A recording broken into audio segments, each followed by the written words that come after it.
السلام علیکم ګرانو دوستانو، خدای دې وکړي چې تاسو ټول روغ جوړ صحتمند اوسئ. ګرانو دوستانو، نن موضوع مو ټاکلی ده یو ډېره مهمه او عامه ناروغۍ، ملاریا ناروغۍ. ملاریا ناروغۍ څه شی دی او ملاریا ناروغۍ اعراض و علايم څه دي او د ملاریا ناروغۍ دپاره موږ کوم ډول معاینات ترسره کوو او د ملاریا ناروغۍ دپاره ټریټمنټ یا تداوي موږ او تاسو څنګه کولی شو.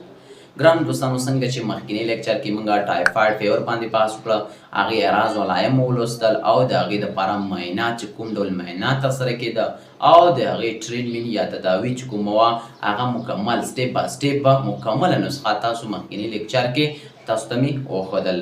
که چیرته تاسو هم موږ سره نوي یاست، چینل ته ضرور سبسکرایب ورکړئ او ویډیو ته لایک ورکړئ تر څو زموږ هره نوې ویډیو اول تاسو ته در ورسیږي.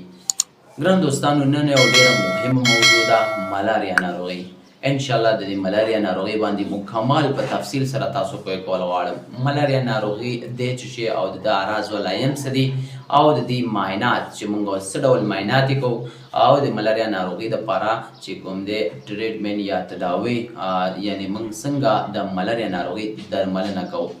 انشاءالله په همدې ویډیو کې تر پایه راسره اوسئ.